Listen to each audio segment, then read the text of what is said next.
going. Talk a little bit about last week. What a football game to watch as a fan. You know, you don't enjoy it that much as a coach, but after going back and watching, a lot of excitement in that game, a lot of big plays, two very good offenses that are hard to stop, and didn't disappoint anybody with the big plays on both sides. Two good quarterbacks, a lot of good receivers, and good running backs. Puts a lot of pressure on the defense, and we go into the game with a couple of cornerbacks, one being J.J. Pinckney, who pretty much we'd moved him to receiver about a month ago, started the game, and it's good to see him step up and make plays. If you'd told me we were going to start him and Lyndon Stevens at the other corner, and Jalen Minor was going to play 90% of the game at middle linebacker, I've been shaking my head a little bit about whether we could slow them down or get anything done on defense. But that's pretty much what we did, slow them down. That's what you try to do, is keep away and stop big plays. We stopped our big plays most of the time other than the short yardage plays, and we got lined up wrong, and it cost us on defense. You know, overall, if you go back and look at that game defensively, we played pretty much how I thought we'd play, other than just a few of those fourth down plays. And again, they have an offense that is growing in stature. We pretty much run the same offense, except we don't go as fast as they do. They run the same offensive running plays and do a lot of the things in the passing game that we do. But what a game to watch. So I was proud of defense, even though we gave up points and over 500 yards of offense. But they're going to do that on pretty much anybody. You just got to slow the bleeding down. And then, of course, us on offense. You know, Gunner got off to a little bit of a slow start, but really picked it up. I'm not mistaken, he pretty much had a good run right at the end, maybe 15 of 15 again at the end of the game of completions, making plays, and getting us in the right play. The first half, he did an excellent job of running the offense and checking off the line of scrimmage with no help from the sideline, getting us the right running plays, and that's the reason we had so many running yards in the first half, was because, number one, we had blocking, number two, you got pretty good running backs, but number three, you got to be in the right play. And so really proud of Gunner for what he did there, and then the offensive line creating the holes. So it was a big win for us. It got us back on the winning track. Going down to the final couple of games here, it gives us something positive to look at, something to build on. And again, we know where we've been on defense, but we're even though we gave up that many yards, we're still competing. We're getting better, and we're getting a lot of experience with some guys that should be backups right now, but they're our starters, and just because of certain circumstances. So it was a good night, and finished at home for the seniors, and had that win that they'll always remember. Now we're going on the road for a couple of weeks. South Florida, a very good football team, gotten better and better as the year's gone on. I saw their game early in the year against Florida State, and they was in that thing all the way to the end at Tallahassee, and I knew at that point, since they've changed offenses, gone to more of a running attack with a very athletic quarterback, that they might be much improved, and they hadn't disappointed anybody. They run up and down the field last week on probably the best defense in our conference, in Temple. It wasn't a shock to us what they did. I think it was a shock to a lot of people, but again, there's not a lot of difference in most teams in this league. When you play and you play hard and play well like they did last week, you're going to give a lot of people problems. So our defense has got their hands full again, playing a team that's not like Tulsa as much as more. You know, there's two types of spreads. There's a throwing and a balanced spread, and more of a running spread that does throw the ball some, and they throw it pretty well. But they want to run the football. They had a running back, I think, last week that rushed for over 220, 30 yards. We've seen him before. We've seen most of the offensive linemen. They've got a lot of athletes at receiver. It'll be one of the most athletic teams that we'll see over the years because of the type of players that they recruit. So defensively, we've got to prepare again for a team that goes fast, that goes quick, that has a lot of athletic ability, and we've got to tackle better. I think last week we missed 11 tackles in that game, and that's not what we want to do. Obviously, on defense, when it's your opportunity, you're going to be in space. You've got to tackle better than what we did last week. So. You know, it's going to happen when you have young guys, especially in the secondary, that have to make plays that have missed tackles. And then on offense, we'll see a defense pretty much like ours. Same kind of philosophy, front four, four-man front, play some zone, some man, but it's, every week, their defense right now is looking at us as an offense that can put points on the board and move the ball. And what we do is each week now, people know how explosive we are. We see different looks. And so if we adjust quick enough with our coaches to our players, it gives us an opportunity to score a lot of points and make a lot of plays. And so that's the point that gets to us on offense now, is how do you adjust with the new things that you'll see, because everybody changes the week that you get to us because of our receivers and how balanced we are in our offense. So it should be a very good game. Another prime time national televised game, give our recruits an opportunity to see us again. On the road, we'll have 2 games in an 8-day period, and we'll finish this thing up. But we feel good about our team. We're a better team right now than we were at any time last year, but we know we're playing better teams than we played with our athletes. And so we've got to get that over to our players and understand that we got to go play one of our better games this week, because South Florida's on a roll. They got eligible, and they're ready to get after it. But they'll get our best shot also. So it'll be 2 good football teams playing against each other Saturday night at 8 o'clock in Tampa. You still have a chance to go automatically with weird chances, unlikely, I guess, I should say, to win the division. Did you tell a player to talk about that, or you just feel so? No, I've always had when you talk about championships and stuff, you talk about what you can control. We can't control what Temple's going to do. So when you can't control that, the only thing that you talk to your players about, hey, we got to control what we do and just see what happens after that. And so, there's a lot of pressure on kids playing anyway. So we want to continue to get better. And obviously we'll be watching a little bit about what's going on, but it's a moot point if we don't play well. Friday and then the following Saturday at East Carolina. So, I want our guys to enjoy the next 2 games. I want to enjoy that they've gotten better, that our seniors have done a good job of leadership with a lot of these young guys that are playing and are making plays now that we can count on for the end of the year. So we hadn't even talked about it. We just, hey, we're just going to take it this week and just see if we can play better, because we'll have to play a real good football game this week. And so if you take any time away from your game preparation against South Florida, we'll end up on the short end of the stick. Is Gunner pretty much back in the #1 quarterback now, because Hayden hasn't played for several games? Yeah, well, he is. I'm still making him compete, but the thing that Gunner has had that we've talked about in here for the last 4 or 5 weeks, he's got the experience. And just going through last week's practice, Eddie Green and Henshaw and I sat down and we talk after every practice. And Gunner's so much farther along of changing the play at the line of scrimmage and the protection. There's not a lot of difference. And of course, the athletic ability of Hayden is obvious. He's a little bit more agile, but when it comes to getting you in the right play, that's more what a quarterback should do than the execution part after the ball snapped. Because if you're not in the right play, for instance, last week we had that good running game going. Just the simple fact that when they were in a certain few sets, we had to change it and get us to go to something else. In the week of practice, Hayden didn't do a very good job of that.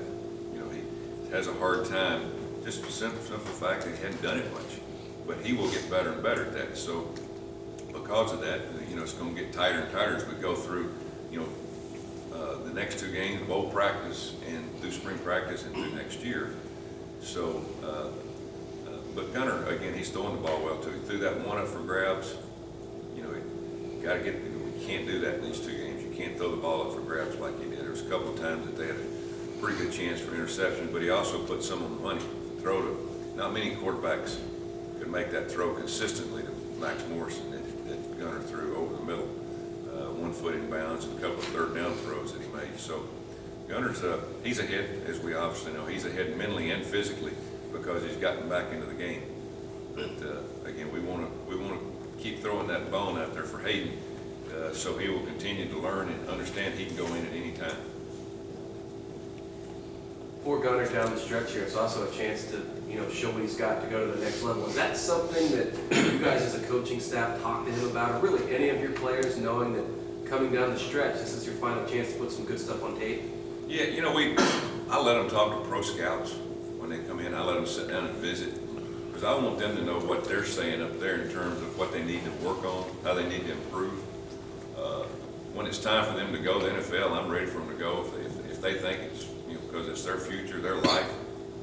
I'm not saying anybody that we have that's a junior is ready to go. We have some seniors that obviously they got no choice but to get to ready. We'll have a couple of guys drafted this year for the first time in a long time. We hadn't had any draftable players. So, but you know, I have a different idea about that. And I've had over the years. A lot of coaches let pro scouts in for a couple of weeks and evaluate. I let them come every week. I want them to come. I want them to look at our players. I want to feed off of them as a coaching staff, and then I want them to sit down, you know, 10, 15 minutes during the week. You know, if they're from Tampa Bay, if they're from Baltimore, or they're from Phoenix. Hey, listen, you know, we like what you're doing here. You know, they evaluate them, your arm strength, or your running ability, your blocking ability, your strength, your size. If you're an offensive lineman, I think it's good.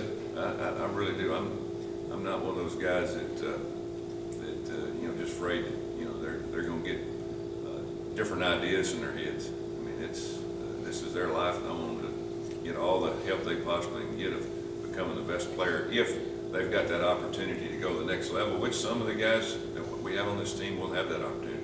Which guys do you think will get drafted? You know, I don't know. Obviously, we got receivers. They're highly rated. Pretty much all of them. They all have their different strengths. It just depends on, you know, some teams look for speed, some teams look for hands, possession receivers. Some teams look for guys that can run better routes, that can get open in zone and man. You know, of course, Jose's a small running back, but there's been some interest in him. Obviously, Parker is a guy that they look at as could play possibly right tackle or guard. You know, in the NFL, they do it totally different than we do. So you know, they're looking for specifics, a lot more detail than what we look for, because that's a different level. But again, that's the reason I like these pro scouts to come in. I want these guys to know where they stand and what they've got to do, and don't wait till they get January, February to train for the workout days. I want them to know right now what they can start working on to make themselves better. So. To answer your point there, you know, it's all those guys, all the receivers, you know, Shaq, it's amazing. There'll be one guy come in one day and they'll really like Johnny Holt because of speed. The next guy will come in, you know, hey, you know, I like him, but I really like Shaq Washington catching every ball that you throw. I mean, he doesn't drop it. And because different teams look for different type of players.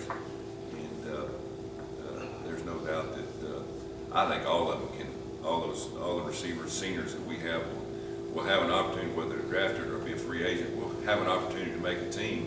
And most of them will, you know, if they go to the right team, that's a big deal to go to the right team. You don't want to go somewhere where they're not looking for receivers, but you know, you go and you're a camp guy. You need to go where you're needed. So I think that helps a lot too. These pro scouts coming in, they'll tell them, hey, we're going to look for 2 receivers this year. We're looking for 1 possession guy. We're looking for somebody that can stretch the field with speed. And you know, what is there, 32 teams, and so there's not that many taken. But we have had every scout, every team covered, right, guys? Sure. And a lot of them more than once. Last year we had just a few scouts come in. This year they've all been here through the summer, through the spring. I let them come to camp. They've watched us play. They've watched us practice. And you know, I'm very encouraged with what a lot of these scouts are saying about most of the seniors. A couple keys in this game. Statistically, they have one of the best rushing teams in the league, one in the country, really. Yeah, as I Is that said, the key to this game? What are the keys? well, you know, they're a spread team. They're like Houston, and you know, they want to run it first, throw it second. Tulsa was more throw it first, run it second. And so you're going to see those different types. So you got to go in a different direction. But it's obvious you got to tackle that. Last week they didn't lay a hand on their running back in 4 or 5 plays. They just hit a seam, and we got to be a technique game. We got to tackle better than we did last week. We got to play a lot of people. You know, it's a little bit hot and humid down there. We found that out last time that we played in Tampa. and we know that's gonna be 70s, 80s, but the humidity is what drains you a little bit. We're a little bit tired right now, but everybody is this time of year. And so it's, you know, we've got to go in, we've got to play sound football. That's what Temple didn't do. I mean, they didn't do anything, you know, equal. They moved their guys and they just missed tackles and got misaligned. And you can't do that against a team that's got a running back and a quarterback like they have. And then on offense, you know, we've got to play not just we got to play a great game. But we've played some great games this year, and we got to play well on the road. I think we've only won one road game, if I'm not mistaken. I had mine. The rest of them have been close, but close doesn't count. So, you know, no excuse. I mean, we got a good football team. We do have some guys beat up, so do they. And it should be a good TV game for people to watch from our conference. Two teams that have, I think, gotten better as the years going on. Our better team that I've had since I've been here, and I know Willie Taggart, you know, he, as I said yesterday in the press conference, he inherited a complete mess, and he hadn't done very well. He's hadn't been to a bowl game. Pressure was on him this year. You know, they've responded. And, he's a good football coach, and he was sharp enough to realize, hey, I gotta do something different on offense, because he's been a West Coast guy now. He's gone to the other side. He's, you know, spread, but he's got the players to do it. And I'm proud for Willie, because, you know, he's one of the better young coaches in college football. How much of a barometer is it, like you mentioned that UC hasn't had any draft picks for last year. How much of a barometer of the program's strength is it to have draft picks? You got to have it. I mean, no doubt. I mean, if you look at some of the teams we played. I think last year we played Louisville. There was 7 or 8, and Louisville had 9 or 10 last year drafted.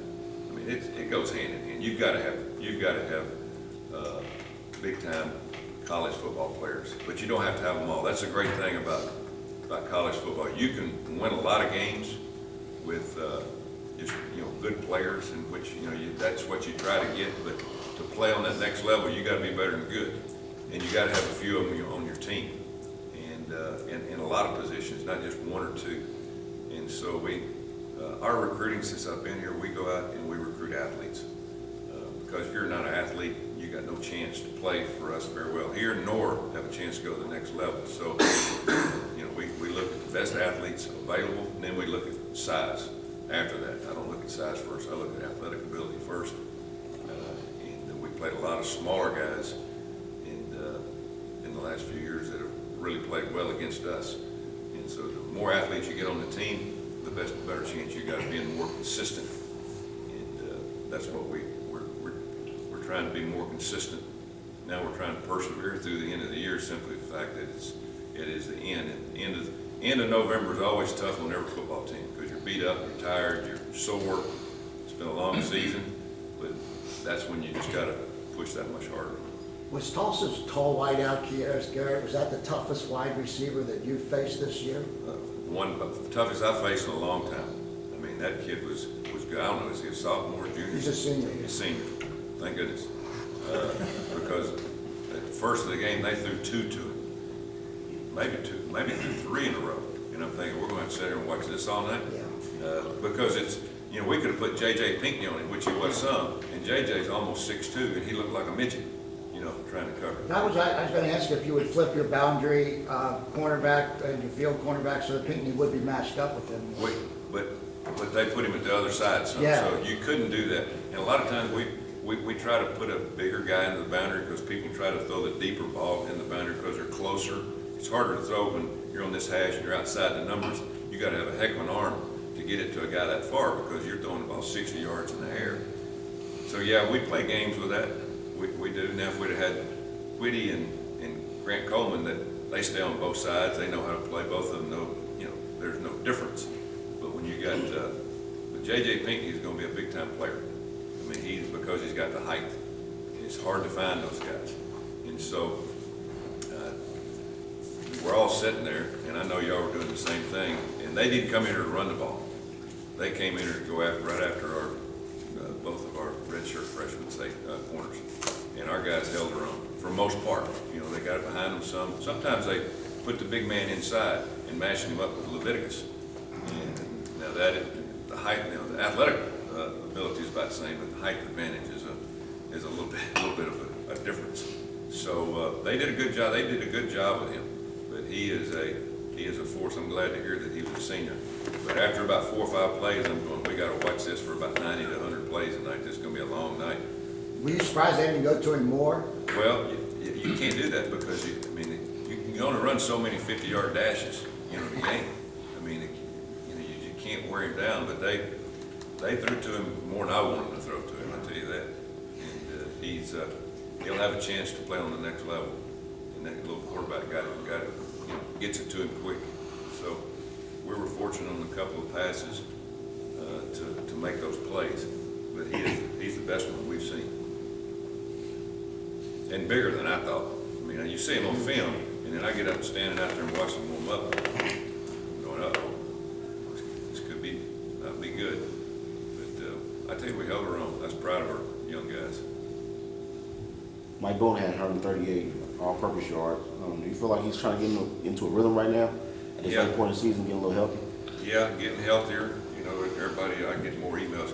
Run Mike Boone, run Mike Boone. I mean, 20 carries is a lot, you know, college football. And then you have to protect. And we're very fortunate this year. You know, last year we ended up the season, if I remember right, Mike was really the only healthy guy, 100% that we had. Lucky to have him, because if we don't pull a red shirt off of him, we probably don't win but about 6 games. He helped us win some games down the stretch. Now this year, he was a little banged up, and Tion's carried the load along with Jose.